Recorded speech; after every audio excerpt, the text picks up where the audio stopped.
I bet this never happens at Dr. Matthew Howie's house. He's with us this morning here, and Dr. Howie's a medical director at the York City Bureau of Health, and he joins us here frequently on WSBA. Good morning, Dr. Howie. How are you? Good morning. I'm doing well. My adventures involve my aging dog. They're not nearly as exciting. Oh, okay. How old's your dog? He's about 13 now. Oh, okay. Yeah, we had two cats that made it to 16 years old, and and the way these two are going, they'll make it to about 25. So it's But anyway, but they're lovable. My wife's away, and they've been moping around because we have very delineated jobs in this house. I feed them treats at night, and she gives them their food in the morning and evening.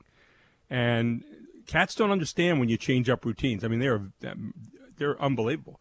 And so they were upstairs today. They usually wake mom up, and then they badger at her until she comes down to feed them. Like they've never been fed before, will never get fed again.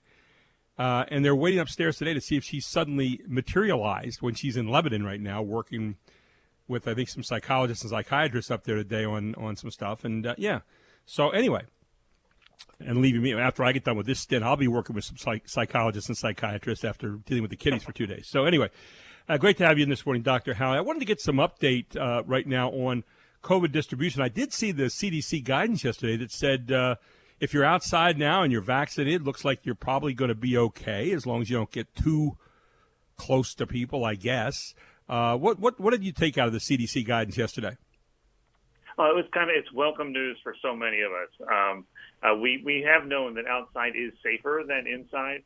Sure. And now with the guidance in terms of vaccines allowing us a little more flexibility in that space, it's just welcome relief. And it follows the guidance of the science that's emerging. I've been doing my part every day by playing golf, getting outside, and so I feel like I've been unselfishly giving a hand on this. I say that tongue firmly implanted in cheek, obviously. What about people who aren't wearing masks? We talk about. I think you and I may have touched on last time, or at least alluded to the idea that, when people don't wear a mask, are they somehow not contributing to herd immunity? What's your thought on that whole thing? Well, I think we're going to have to put the mask in the context of indoors or outdoors. As we know, outdoors, if you're vaccinated, no mask. And obviously, we're not going to walk around with a thing that says, hey, I've been vaccinated, don't give me a hard time. I think it's a personal responsibility thing. We really do need to recognize that we're part of a larger community, and that if we make that choice not to get vaccinated, we do have an obligation to our fellow individuals that we're walking around with not to put them at undue risk. It's just another, I think, nudge for us to say that vaccination matters, and it's how we keep each other a little safer. I'm looking forward to the time where we don't have to wear a mask on a regular basis, regardless. Is there a sense of that? I know I keep asking you that question every time. You probably cringe every time I do. But is there a sense of how much closer we're getting to that? Obviously, this is another step with the CDC guidance, but it's not where people want to get back to in terms of normalcy. I've read where there are people who are going to be maskers forever kind of thing. I've read some of those articles lately, too. Your thoughts about that?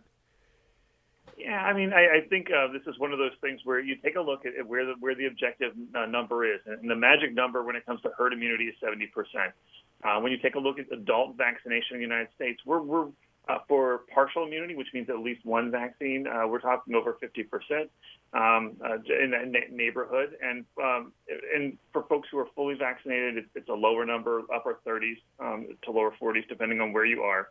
And it varies by age group. The older you are, especially over 65, the higher percentage of folks we see vaccinated. So in these subgroups, we're doing pretty well. And overall, we're not where we need to be yet, for sure.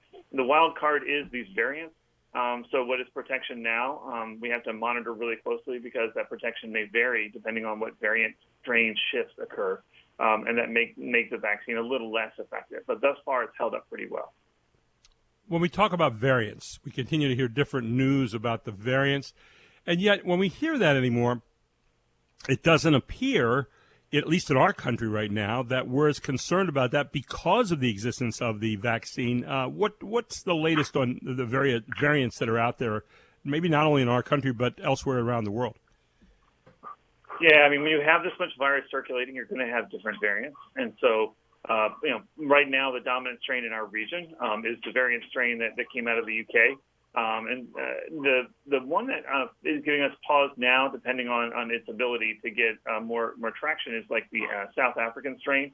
And the reason why is that South African strain doesn't seem to be as our vaccine doesn't seem to be as protective against that strain, and that just makes it a little bit harder going forward. I suspect there's some significant studies being done about newer vaccines, newer versions of the vaccine, to help protect against that strain because of its problematic nature. It doesn't seem to be as transmissible as the UK strain, so we're not seeing it take over as a dominant strain here. But in other parts of the world, it's definitely going to be an issue. Sub-Saharan Africa is going to be an issue, and in other areas that it may potentially spread to.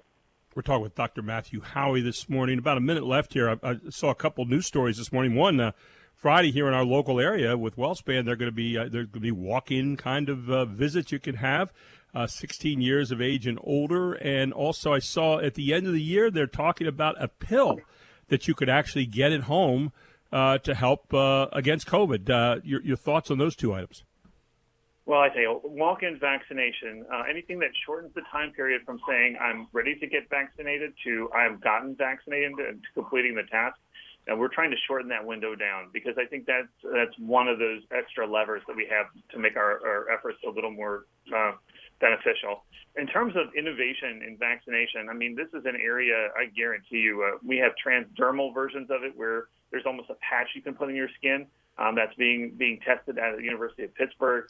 A pill would be a phenomenal thing. There's a lot of barriers in terms of how it works, but there's a lot of part of your immune system that runs along your stomach and intestines. And so it is a natural place if we can find effective immunity to work. We had an old polio vaccine that was an oral vaccine, and that was effective. So I think all bets are off. We're going to be taking a look at all different approaches to this to find that one that works that allows us to get more effective vaccination into the community. Suffice it to say, it has been breathtaking to watch the speed at which things have been taking place throughout the course of the year, and even in the last month or two, how fast things change almost on a daily basis, Dr. Howie. Thank you so much for taking the time to be with us this morning. We look forward to our next time very soon. Absolutely. Thank you for having me. And thank you very much, and have a great day, and continue the great work. Thanks for all you're doing. Dr. Matthew Howie with us here on WSBA Morning News with Gary Sutton.